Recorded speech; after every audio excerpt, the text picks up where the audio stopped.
কার্পাসডাঙ্গা চুয়াডাঙ্গা জেলার দামুড়হুদা উপজেলার অতি প্রাচীন একটি গ্রাম। কার্পাসডাঙ্গার পূর্ব নাম ছিল নিশ্চিন্তপুর। আজ আপনাদেরকে আরও একবার ঘুরিয়ে দেখাতে চলেছি কার্পাসডাঙ্গা গ্রামের বেশ কিছু অংশ এবং জানানোর চেষ্টা করছি বেশ কিছু ইতিহাস। বরাবরের মতো সম্পূর্ণ ভিডিওটি জুড়ে আপনাদের সাথে আছি আমি সাবিহা সুলতানা মুক্তা। চলুন তাহলে একসাথে ঘুরে দেখা যাক।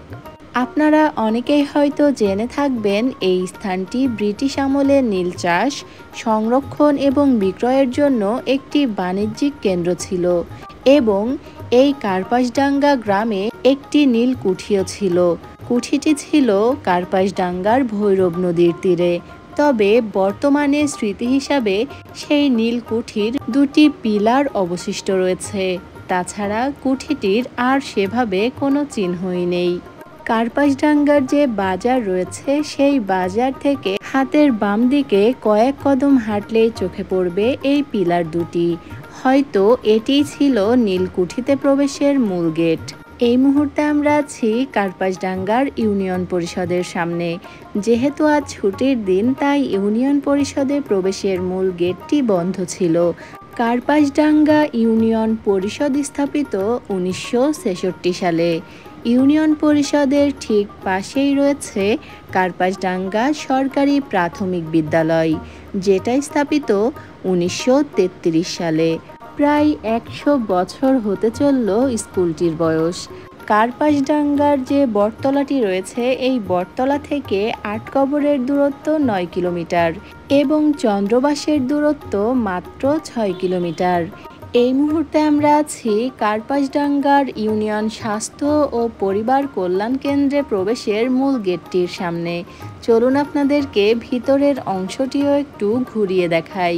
এই যে ভবনটি দেখতে পাচ্ছেন এখানে নানা ধরনের চিকিৎসা দেওয়া হয়, নানা ধরনের টিকাও দেওয়া হয়।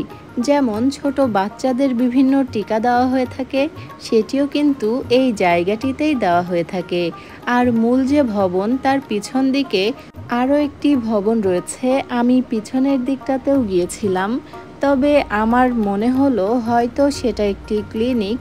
চলুন সেদিকটাও আপনাদেরকে এক নজর ঘুরিয়ে দেখাই।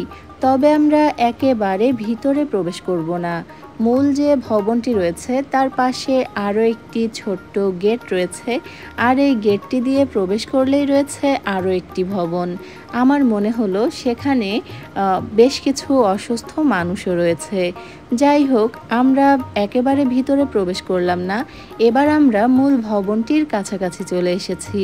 এই জায়গাটিতে বেশ কিছু তথ্য লেখা রয়েছে, যেমন এই যে কার্পাসডাঙ্গা ইউনিয়ন স্বাস্থ্য ও পরিবার কল্যাণ কেন্দ্র, এটি কে উদ্বোধন করেছেন, কত সালে এটা স্থাপিত, এসব তথ্যই কিন্তু এখানে লেখা রয়েছে। যাই হোক, এ পর্যায়ে আমরা এই জায়গাটি থেকে বের হয়ে যাচ্ছি। এরপর আমরা ঘুরে দেখব কার্পাসডাঙ্গার মিশন পাড়া। মিশন পাড়াতে দেখার মতো অনেক কিছুই রয়েছে। যেমন মিশন পাড়াতে রয়েছে কবি কাজী নজরুল ইসলামের অতিথিশালা, রয়েছে বেশ কয়েকটি ধর্মীয় স্থান, রয়েছে একটি এতিমখানা। সেই সব কিছু আপনাদেরকে পরবর্তীতে ঘুরিয়ে দেখানোর চেষ্টা করব। তবে আজ এখানেই বিদায় নিচ্ছি। এতক্ষণ যারা আমাদের ভিডিওটি দেখছিলেন সবাইকে অনেক ধন্যবাদ। ভালো থাকবেন, দোয়া রাখবেন। আল্লাহ হাফেজ।